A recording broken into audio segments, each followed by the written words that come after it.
ہے علی، حق ہے علی، علی جدھر حق ہے ادھر مولا، جدھر حق ہے ادھر مولا، جدھر وہ جو جشن محشر، عید محشر اور جشن محشر، عید حاشر اور جشن محشر کے عنوان سے گفتگویں ہوئی تھیں، وہ تشنہ رہ گئی تھیں۔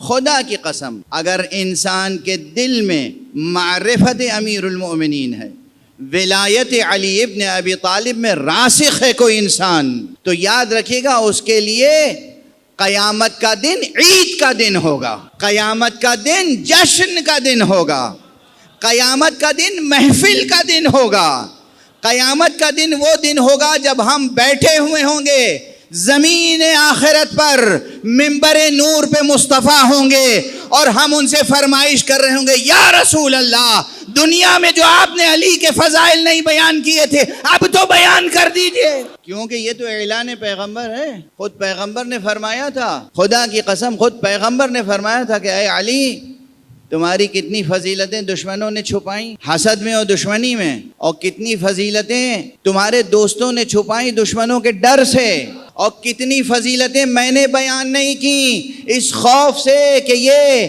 فتنے میں مبتلا نہ ہو جائیں، جس طرح حضرت عیسیٰ کے بارے میں ان کی امت فتنے میں مبتلا ہو گئی، یعنی تمہیں رب نہ کہنے لگیں۔ دنیا میں تو خطرہ تھا کہ اگر تمام فضائل بیان ہو جاتے تو شاید دنیا میں کچھ لوگ رب کہنے لگتے، ارے تمام بیان نہیں ہوئے تب رب کہنے والے موجود ہیں، تمام بیان ہو جاتے تو پھر کیا ہوتا؟ اس لیے اس دن ہمیں حق ہوگا، یا رسول اللہ آج تو کوئی اب یہ خطرہ توحید کے لیے ہے نہیں۔ خدا کی قسم اگر انسان معرفت علی میں کامل ہے، اگر ولایت علی ابن ابی طالب میں راسخ ہے، تو اس کے لیے روز محشر عید حشر ہے، جشن کا سما ہوگا۔ ہاں وہ ہوں گے جو مبتلا ہوں، کچھ ہوں گے جو اپنی سیاہکاریوں کا حساب دے رہے ہوں گے، ہم مولا کے فضائل سن رہے ہوں گے۔ یہ سخن گسترانہ باتیں نہیں ہیں، یہ سخن گسترانہ باتیں نہیں ہیں، یہی ہے حقیقت۔ مگر ہاں دو باتیں جو میں عرض کر رہا ہوں وہ بہت ہی اہم ہیں، معرفت میں کامل ہو، ولایت میں راسخ ہو۔ اور ولایت کسے کہتے ہیں؟ ولایت صرف یہ تھوڑی ہے کہ آپ اشہد ان علی ولی اللہ کہتے رہیں اور ہر وہ کام کریں جو حضرت علی کو ناپسند تھا، یہ ولایت نہیں ہے، یہ تو اپنے نفس کو دھوکہ دینا ہے۔ کوشش کیجئے کہ مولا کی اطاعت بھی ہو، فرما برداری بھی ہو۔ یہ الگ بات ہے کہ ہم بہرحال انسان ہیں، ضعیف ہیں، کمزور ہیں، خاکی ہیں، خاطی ہیں، ہزار قسم کی کمزوریاں ہیں، ہزار قسم کی یہاں مجبوریاں ہیں، معذوریاں ہیں، رکاوٹیں ہیں۔ اطاعت کی نیت ہو، اطاعت کی کوشش ہو، عمل میں کوئی کمی رہ گئی تو وہ مولا کریم ہے، وہ مولا کریم مولا ہے۔ اسے معلوم ہے ہمارے یہ اطاعت کرنے والے کمزور تھے، ان سے بات کام پورا نہیں ہو سکا۔ اگر نیت آپ کی صحیح و سالم ہے اور کوشش آپ نے کی، کام ادھورا بھی رہ جائے گا تو اجر پورا ملے گا۔ صلوات پڑھ دیجئے محمد وآلہ۔ جوانوں بچوں یہ سب ہدیہ رکھنا، یاد رکھنا، نیت خالص ہو، کوشش سنجیدگی سے ہو، کام ادھورا بھی رہ گیا نا اجر پورا ملے، ثواب میں کمی نہیں ہے۔ یہ نہیں کہ تم نے اتنا سا کام کیا تھا تو اتنا ثواب ہو، تم نے اتنا کام کیا تھا تو اتنا ثواب۔ یہ بات تو شان بزرگی کے خلاف ہوتی ہے، یہ شان بزرگی کے خلاف ہوتی ہے، اور ان سے بڑا بزرگ کون ہوگا؟ وہ کریم ابن کریم، وہ کریم اخ الکریم، وہ کریم وصی کریم، وہ کریم خلیفہ کریم۔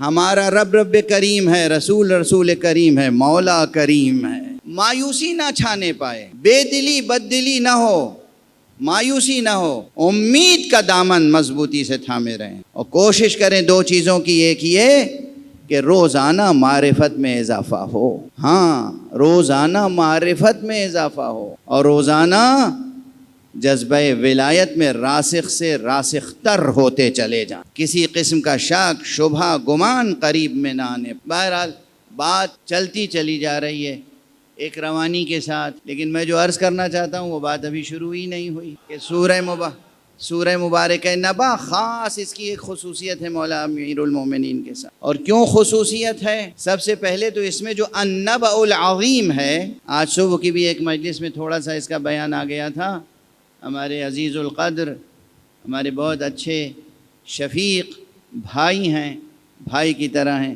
اچھے دانشور ہیں، میر حسین علی صاحب، پروردگار ان کا سایہ برقرار رکھے، ان کے توفیقات میں اضافہ فرمائے۔ ان کے محبت قدے پہ گفتگو تھی، اور انہی آیتوں کو میں نے عنوان قرار دیا تھا کہ عما یتساءلون، خدا فرما رہا ہے یہ کس چیز کے بارے میں آپس میں بات کر رہے ہیں۔ دیکھیے ایک بات عرض کروں تقریب ذہن کے لیے، ایک بات کو دل دماغ سے قریب لانے کے لیے، سڑک پر شہر میں ہزار افواہیں گھومتی رہیں، ہزار لوگ چمی گوئیاں کرتے رہیں، ہزار لوگ کانا پھوسی کرتے رہیں، کوئی توجہ نہیں دیتا، لیکن اگر کسی اہم مسئلے کے بارے میں کوئی بات ہو رہی ہے تو جس کو اس مسئلے سے خاص تعلق ہوگا اس کی توجہ ہو جائے گی۔ اس کے معنی یہ ہے کہ معاشرہ مسلمین میں کوئی ایسا مسئلہ تھا جس کے بارے میں آپس میں باتیں کر رہے تھے، اور وہ مسئلہ ایسا تھا کہ خدا کو اس سے تعلق تھا، حق کو اس سے خاص تعلق تھا، تو کہا عما یتساءلون، عما یتساءلون، یہ آپس میں ایک دوسرے سے کس چیز کے بارے میں باتیں کر رہے ہیں، کس چیز کے بارے میں سوال کر رہے ہیں؟ عن النبأ العظیم، کیا نبأ عظیم کے بارے میں بات کر رہے ہیں؟ ہمارے ائمہ اہل بیت سے پوچھئے جا کر نبأ عظیم سے کیا مراد ہے، تو کہیں گے نبأ عظیم سے کچھ اور نہیں مراد ہے، ذات گرامی ہے علی ابن ابی طالب، علی ہے النبأ العظیم، ولایت علی ہے النبأ العظیم۔ ہاں ان لوگوں کی سمجھ میں نہیں آئے گی بات جو تعویل کے اس نظریے سے ہم آہنگ نہیں ہیں جو ہمارا نظریہ تعویل ہے، جو ائمہ اہل بیت علیہم الصلاۃ والسلام کی معرفت نہیں رکھتے، جو رسول اللہ صلی اللہ علیہ وآلہ وسلم نے اپنے اہل بیت اور بطور خاص امیر المؤمنین علی ابن ابی طالب علیہ الصلاۃ والسلام کے فضائل کے بارے میں ارشادات فرمائے ہیں، یا ان سے بے خبر ہیں یا باخبر ہیں، لیکن اس پر یقین نہیں رکھتے، نعوذ باللہ، ان کے لیے یہ باتیں ناقابل فہم ہوں گی، نہیں سمجھ سکیں گے، یہ ان کی مجبوری ہے۔ ہمارے لیے یہ باتیں بالکل آئینہ ہیں، ایک ذرا شک و شبہے کی گنجائش نہیں ہے، دونوں باتیں ہیں۔ النبأ العظیم سے مراد روز آخرت بھی ہے، النبأ العظیم سے مراد ذات گرامی علی ابن ابی طالب بھی ہے، اور ان دونوں حقیقتوں کا رشتہ یہ ہے کہ علی کے ذات مبارک امیر المؤمنین کے مظاہر میں سے ایک مظہر روز جزا ہے، اللہ نے قرار دیا ہے، اللہ نے قرار دیا ہے، اور اللہ نے روز جزا کا باطن ذات امیر المؤمنین کو قرار دیا ہے۔ دقیق موضوع ہے، مشکل ہے، شاید اسی لیے زیادہ ممبروں پر بھی ہمارے یہاں بھی یہ ڈسکس نہیں ہوتا، ایک ہنگامہ قیامت کھڑی ہو جائے گی، یعنی کیا، یعنی کیا، یعنی کیا، اور میں تو اکثر ایسی باتیں کہتا ہوں کہ یعنی کیا سوال پیدا ہو، یعنی کیا، کوشش کیجئے سمجھنے کی کوشش کیجئے۔ روز جزا برحق ہے، قرآن مجید میں قیامت اور آخرت اور روز جزا سے متعلق بہت کچھ تفصیلات ہیں، مگر خدا کی قسم یہ بھی حدیث ہے، حدیث معصوم، اگر پوری دنیا ولایت علی ابن ابی طالب پر متحد ہو جاتی تو خدا کو جہنم خلق کرنے کی ضرورت نہ تھی۔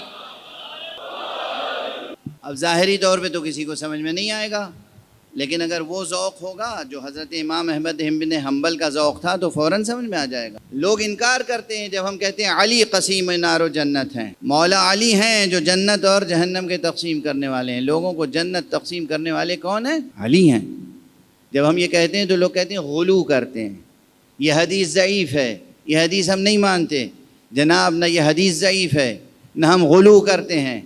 پوچھنے والوں نے جا کے حضرت امام احمد ابن حنبل سے پوچھا کہ کیا آپ یہ تسلیم کرتے ہیں یہ حدیث ہے کہ علی قسیم نار و جنت ہیں؟ تو انہوں نے کہا کہ یہ بتاؤ رسول کی یہ حدیث ہے یا نہیں کہ علی کی محبت ایمان ہے، علی سے بغض نفاق ہے؟ کہا یہ تو ہے، کہا نفاق کا ٹھکانہ جہنم ہے، محبت کا ٹھکانہ پھر ایمان کا ٹھکانہ جنت ہے، تو بتاؤ علی معیار جنت و جہنم ٹھہرے یا نہیں ٹھہرے؟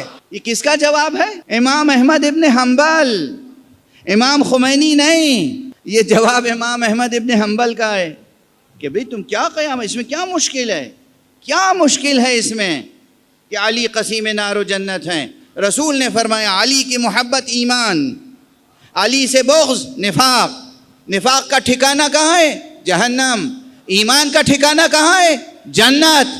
تو جب جنت ٹھکانہ ہے ایمان کا، جہنم ٹھکانہ ہے نفاق کا، اور علی کی محبت ایمان ہے، علی سے نفرت، علی سے بغض نعوذ باللہ وہ ہے نفاق اور کفر، تو پھر علی تو ٹھہرے ذات ان کی میزان بہشت و دوزخ ہو۔ یہ حضرت امام احمد ابن حنبل کا مشہور جواب ہے۔ جب ان کا یہ مشہور جواب موجود ہے تو پھر اس فقیر کی یہ گفتگو بھی تسلیم کر لیجئے کہ علی ہے باطن آخرت۔ اگر علی کی ولایت پر سب متحد ہو جاتے تو جہنم خلق کرنے کی ضرورت ہی نہ تھی۔ یہ مضمون حدیث معصوم بھی ہے، اور اگر غور کیجئے تو یہی حقیقت عقل و فطرت بھی اس نتیجے تک پہنچا دیتی ہے۔ اس لیے کہ بات وہی ہے، علی کی ولایت پہ مجتمع ہونے کے معنی کیا ہیں؟ علی کی ولایت پر مجتمع ہونے کے معنی کیا ہیں؟ ایک تو یہ کہ علی کی ولایت پہ مجتمع ہونے کے معنی ہے کہ اللہ کی رسی کو مضبوطی سے تھام لیا، اس آیت پہ عمل ہو گیا، وَاعْتَصِمُوا بِحَبْلِ اللَّهِ جَمِيعًا وَلَا تَفَرَّقُوا، تم سب کے سب اللہ کی رسی کو مضبوطی سے تھام لو، تفرقہ نہ کرو۔ ایک لطیف سی حدیث ہے اس سفر میں، ایک بار اور کسی ممبر سے گزارش کر چکا ہوں، پھر آج اس وقت یاد آ رہی ہے اور تسلسل بیان میں عرض کروں۔ ایک شخص آیا مسجد نبوی میں، اعرابی یعنی جو شہر میں نہیں رہتا تھا، دور دراز صحرا میں رہتا تھا، خانہ بدوش، مسجد نبوی میں آیا اور حضور تشریف فرمائے مسجد میں، قریب آ کے کہا یا رسول اللہ، ایک آیت سمجھ میں نہیں آتا۔ کیا سمجھ میں نہیں آتا؟ کہ یہ آیت سمجھ میں نہیں آتی، وَاعْتَصِمُوا بِحَبْلِ اللَّهِ جَمِيعًا وَلَا تَفَرَّقُوا، سب کے سب اللہ کی رسی کو مضبوطی سے تھام لو، تفرقہ نہ کرو۔ کہا اس میں کیا سمجھ میں نہیں آتا؟ کہا یہ حبل اللہ کیا ہے، رسی، اللہ کی رسی کیا ہے؟ رسول کے برابر میں امیر المومنین تشریف فرما تھے، آپ نے امیر المومنین کے شانے پہ ہاتھ رکھا، کہا یہ ہے حبل اللہ۔ کیا خوش قسمت اعرابی تھا، ایک ذرا برابر اس کے دل میں شک نہیں آیا، ذہن میں سوال نہیں آیا، کوئی تساؤل نہیں آیا، اس نے دیکھا اور فوراً جواب میں کہا آمنت باللہ وبرسولہ واعتصمت بحبل اللہ، میں خدا پہ ایمان لایا، خدا کے رسول پہ ایمان لایا، اور میں نے اللہ کی رسی کو مضبوطی سے تھام لیا۔ ایک صلوات پڑھ دیجئے محمد و آل محمد۔ ایک اور تو واضح ہے، اگر تمام خلقت خدا ولایت علی ابن ابی طالب پہ مجتمع ہو جاتی، تو خدا کو جہنم خلق کرنے کی ضرورت نہ تھی۔ ولایت پہ مجتمع ہونے کے معنی کیا ہے؟ کہ حبل اللہ کو تھام لیا، اللہ کی رسی کو تھام لیا۔ اور پھر یہ جو کہا جا رہا ہے اسی انداز سے سوچیے جس انداز سے مولانا علامہ امام احمد ابن حنبل نے سوچنے کا راستہ کھول دیا۔ بھئی کیسے سمجھا جائے کہ اگر ساری خلقت اگر ولایت علی پہ جمع ہو جائے تو پھر جہنم کی ضرورت نہ تھی؟ اب بالکل سامنے کی بات ہے۔ ممکن ہے کہ کوئی ولایت علی رکھتا ہو اور توحید خدا پر یقین نہ ہو؟ اچھا بھئی ممکن ہے کہ کوئی ولایت علی پر یقین رکھتا ہو اور مقام ختم نبوت میں شک کرتا ہو؟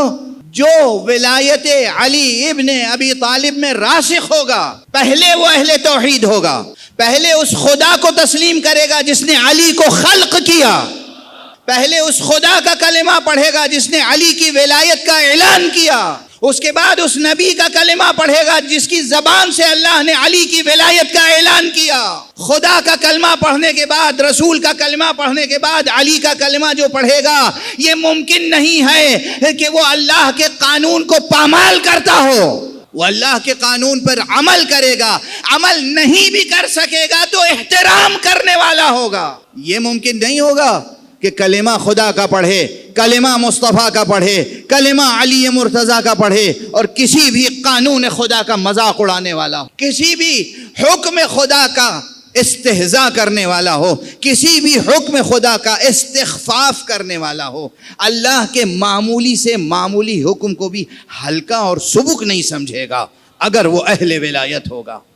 تو جس کی یہ شان ہو کہ اللہ کا کلمہ پڑھے، خاتم النبیین کا کلمہ پڑھے، علی ابن ابی طالب کا کلمہ پڑھے اور اللہ کے ہر چھوٹے بڑے حکم کا احترام کرے، حتی الامکان عمل کی کوشش کرے، ممکن کیسے ہے کہ وہ جہنم میں چلا جائے؟ جب جہنم میں جانے کا امکان نہیں ہوگا تو خدا ایسی چیز خلق نہیں کرتا جس کی ضرورت نہ ہو، ممکن نہیں۔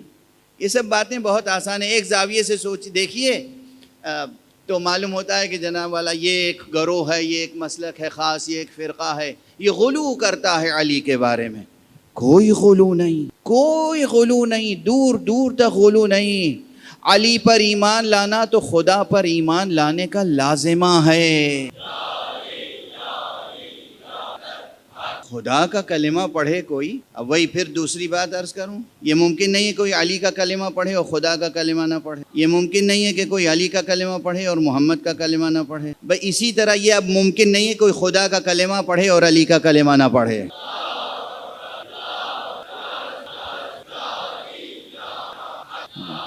یہ ممکن نہیں ہے. تو حضرت امیر المؤمنین علی ابن ابی طالب علیہ الصلوۃ والسلام کا ایک خاص تعلق ہے روز آخرت سے, اور وہ یہ ہے کہ یہ ہے باطن آخرت. یہ جملہ کہہ رہا ہوں اور اس کی تشریح میں پورا عشرہ چاہیے. علی ہے باطن آخرت, روز آخرت علی کا ایک پرتو جلال ہے اور کچھ بھی نہیں. ہنگامہ بہت ہوگا اس جملے پر, ہونے دیجئے, آپ صلوات پڑھیے. بہت چپ رہتا ہوں, کبھی تو بولنا چاہیے نا. دنیا کو کیا خبر علی کیا ہے, دنیا کو کیا خبر علی کیا ہے. اچھا ایک سوال کروں, ہم کوئی فضائل نہ پڑھیں, کوئی فضیلت بیان نہ کریں, ہم صرف کسی منکر فضائل علی سے ایک سوال کرنے کا حق تو رکھتے ہیں. یہ بتاؤ تمہارے نقطۂ نظر سے دنیا میں تو ایک سے ایک بڑے سے بڑے لوگ تھے یا نہیں؟ اچھا دنیا میں ایسے بھی لوگ گزرے جنہوں نے پیسے دے کے, ڈرا کے, دھمکا کے, جان لوگوں کو قتل کر کر کے اپنے خدا ہونے کا کلمہ پڑھوانا چاہا. فرعون, نمرود, یہ سب اس کی بڑی مثالیں ہیں نا, تاریخی مثالیں ہیں, قرآنی مثالیں ہیں. اگر آپ یہ سمجھیں کہ تاریخ انسانوں نے لکھی ہے, کل کو کہہ دیے رہے فرعون کوئی شخص نہیں تھا, ایک افسانہ ہے. قرآن کو کیا کیجئے گا؟ اگر آپ مسلمان ہیں تو قرآن پر تو ایمان ہوگا. تو قرآن میں فرعون کا ذکر ہے, قرآن میں یہ ذکر ہے کہ فرعون کہتا تھا انا ربکم الاعلی, میں تمہارا رب ہوں. فرعون نے خزانوں کے دہانے کھول دیے اور پوری طاقت استعمال کی کہ لوگ اسے رب کہیں, پھر بھی اس کی موجودگی میں بھی سب نے نہیں کہا, اور جس نے کہا اس کے مرتے ہی فوراً اب کوئی اسے رب کہنے والا نہیں آئے. یہ تو بتاؤ, یہ حدیث صحیح بخاری میں بھی ہے, یہ حدیث دوسری بڑی صحیح کتابوں میں اور تاریخوں میں ہے. علی اپنے کو بندہ کہتے رہے, خدا کا بندہ, خدا کو سجدہ کرتے رہے, خدا کو رات رات بھر کھڑے ہو کر محراب عبادت میں عبادت کرتے تھے, نمازیں پڑھتے تھے, سجدے کرتے تھے. قیام میں کھڑے کھڑے علی کی پنڈلیاں ورم کر جاتی تھیں, اور علی کہتے تھے انا عبد من عبید محمد, میں تو محمد کے غلاموں میں سے غلام ہوں. اور علی کے سامنے جب آتا تھا کوئی کہ آپ کو میں رب مانتا ہوں, کہتے تھے تم رب نہ کہو ورنہ میں تمہیں قتل کر دوں گا. ایک وہ تھا جو کہتا تھا رب کہو ورنہ قتل کر دوں گا, ایک علی ہے جو کہتے ہیں رب کہو گے تو قتل کر دوں گا. پھر بھی کیا ایسی فضیلت تھی جو دنیا رب کہہ رہی تھی؟ میں رب نہیں کہتا, میرے سامنے کوئی کہتا ہے علی رب, میں اسے منع کر دیتا ہوں. کوئی کہتا ہے علی خالق, میں اسے منع کر دیتا ہوں. غلط ہے, بالکل غلط ہے. رب الارباب خدا ہے. علی مطلقاً انہیں آپ رب نہیں کہہ سکتے, آپ اضافت کے ساتھ کہہ سکتے. اضافت کیا؟ اضافت کے ساتھ تو خاتون خانہ کو بھی ربۃ البیت کہتے, یعنی گھر کی پرورش کرنے والی, ٹھیک ہے نا. تو آپ کسی اضافت کے ساتھ مولا کو کہہ سکتے, لیکن مطلقاً کہیں علی رب. یہ اور بات ہے کہ رب علی ہے مگر علی رب نہیں ہے. اب اگر یہی ہے, اسے کہتے ہیں زندہ تقریر اور مردہ تحریر میں فرق. کوئی میرا جملہ لکھ لے اور نقل کرے تو بات کچھ سمجھ میں نہیں آئے گی, کہے گا کفر بک گئے, کفر کا درس دے گئے. جو لائیو دیکھ رہا ہے وہ دیکھ رہا ہے اشارہ کدھر ہے. رب علی ہے, رب علی ہے. رب کے 99 ناموں میں سے ایک نام علی ہے. اللہ علی ہے, عظیم ہے. ارے قرآن مجید کا دل و جان سورہ مبارکہ بقرہ میں آیت الکرسی کس فقرے پہ ختم ہوتی ہے؟ وَهُوَ الْعَلِيُّ الْعَظِيمُ. اللہ کا نام علی ہے, یعنی رب علی ہے, علی رب نہیں ہے. شرک نہ کیجیے گا, شرک کی کوئی گنجائش نہیں ہے, شرک کی کوئی گنجائش نہیں, کفر کی کوئی گنجائش نہیں. رب علی ہے, علی رب نہیں ہے، مگر کیا کیجئے، یہ ایسا بندہ تو ضرور ہے کہ رب نے اس بندے کو اپنا نام دیا. اس بندے کا، اس مخلوق کا کوئی خاص تعلق ہے رب سے نا، اس کی کوئی عظمت، کوئی فضیلت، کوئی مزیت، کوئی خصوصیت، کوئی منقبت ایسی ہے نا خدا کی نگاہ میں، جو خدا نے پیغمبر سے کہا کہ جاؤ میرے گھر میں ایک بچہ پیدا ہوا ہے، اس کو میرا نام دے دینا. اور ایک ہی نام نہیں دیا، پیدا ہوئے تو نام علی دیا، بڑے ہوئے تو اپنا سب سے بڑا لقب دے دیا، وہ بھی مولا ہے، محمد بھی مولا ہے، علی بھی مولا.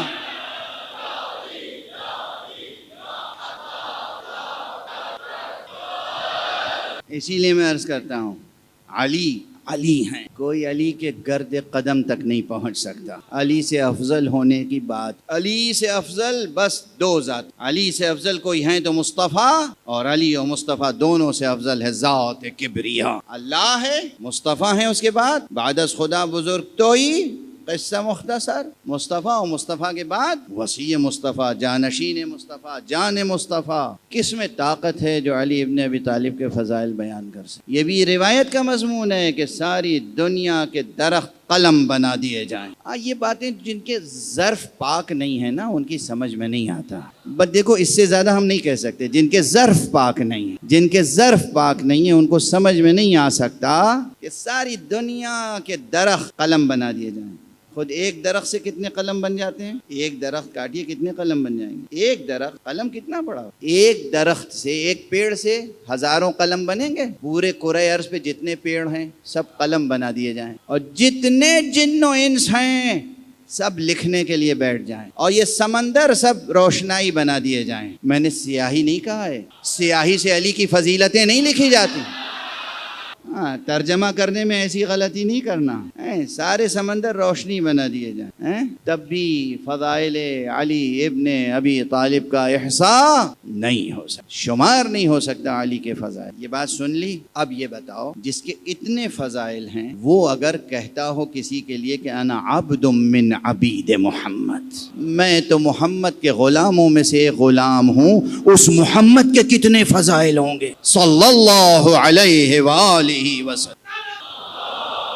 اب رسول کی عظمت سمجھ میں آئی؟ رسول کی عظمت سمجھ میں آئی؟ اس دنیا میں اگر علی کو سامنے نہ رکھو تو رسول کی عظمت سمجھنے کے لیے کوئی پیمانہ بھی نہ ہوگا. رسول کی عظمت کو سمجھنے کے لیے کوئی پیمانہ نہ ہوگا. رسول کی عظمت کو سمجھنے کے لیے کس کے وسیلے سے سمجھیں گے؟ رسول کی قوت کتنی تھی، رسول کی شجاعت کتنی تھی، رسول کتنا تحمل فرماتے تھے.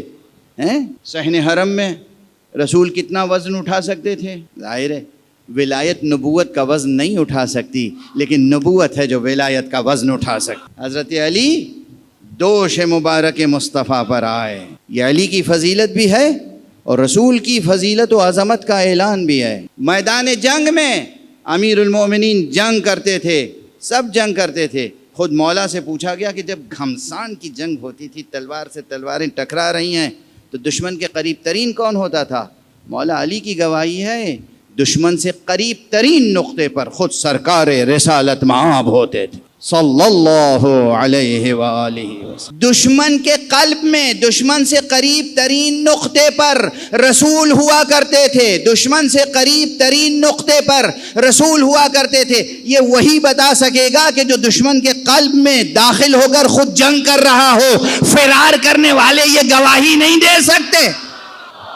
رسول کی عظمت ہے. رسول کی عظمتیں بھی اس لیے ہمیشہ سامنے رہیں کہ یہی اصلاً شافع محشر ہیں. روز محشر ایک ممبر نصب ہوگا، ممبر نور، اس پر پیغمبر تشریف فرما ہوں گے.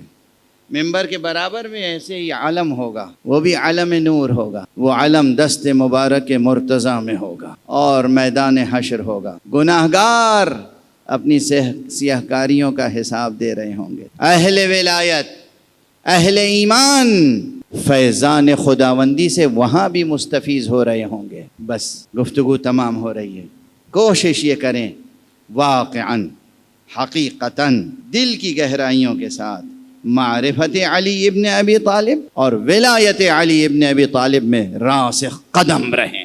صرف شاعری نہ کریں، صرف خطابت نہ کریں، صرف ذاکری نہ کریں. سمجھنے میں کیا کہہ رہا ہوں؟ صرف شاعری اور ذاکری اور خطابت نہ کریں، صرف تصنیف و تالیف نہیں، حقیقتاً دل سے اپنے پورے وجود کے ساتھ معرفت علی اور ولایت علی میں راسخ ہوں. تو ممکن نہیں ہے کہ روز محشر سایہ دامان رحمت آپ کی پیشانی پہ پسینہ آنے دے. ابھی ایک جواب اور سوال نقل کر کے گفتگو تمام کر. کسی نے ابھی مجھ سے پوچھا تھا، اب یاد نہیں کراچی میں یا اسلام آباد میں، کہ مولانا بتائیے کوئی احکام الہی پر خوب عمل کرتا ہو پوری طرح سے اور گناہوں سے پوری طرح سے بچتا ہو اور اخلاق اسلامی پہ عمل کرتا ہو، تو اللہ اس کو جنت کے کس درجے میں رکھے گا؟ یہ سوال ہوا تھا. میرا خیال ہے یہیں کراچی میں بھوجانی حال کے سیمینار میں دین و اخلاق کے موضوع پر. میں نے جو وہاں جواب دیا تھا وہی یہاں دے رہا ہوں اور قرآن کی روشنی میں دے رہا ہوں. یہ میں آیتیں نہیں سناتا ہوں، اس میں بھی ایک حکمت ہے. کوئی کہیں بھی پوچھ لے جواب دے دوں گا، آیت عرض کر دوں گا، ترجمہ سمجھا دوں گا، تفسیر سمجھا دوں گا، تعویل سمجھا دوں گا. مگر دو حکمتیں ہیں. ایک یہ کہ منکر کا مبلغ علم سامنے آ جائے اور محب بھی جستجو خود بھی تو کرے. آپ خود بھی تو ہوم ورک کچھ کریں، جستجو کریں. تو انہوں نے سوال یہ کیا تھا کہ کوئی تمام احکام الہی پہ عمل کرتا ہو اور تمام مناہی سے، منکرات سے، تمام گناہوں سے بچتا ہو اور اخلاق اسلامی میں بھی کمال کے درجے پر ہو، تو وہ جنت کے کس درجے میں ہوگا؟ میں نے جواب عرض کیا تھا کہ وہ جنت کے کسی ایک درجے میں نہیں ہوگا، اللہ جنتیں اس کے قدموں میں ڈال دے، جنتیں اس کے قدموں میں ڈال دے. یہ حقیقتیں ہیں، اسے باور کریں، یقین رکھیں، ولایت میں راسخ سے راسخ تر ہوں اور ولایت کے تقاضوں کو پورا کریں. علی علی حق ہے، علی حق ہے، علی حق ہے، علی علی جدھر حق ہے ادھر مولا، جدھر حق ہے ادھر مولا، جدھر مولا ادھر حق ہے. علی علی حق ہے، علی حق ہے، علی حق ہے، علی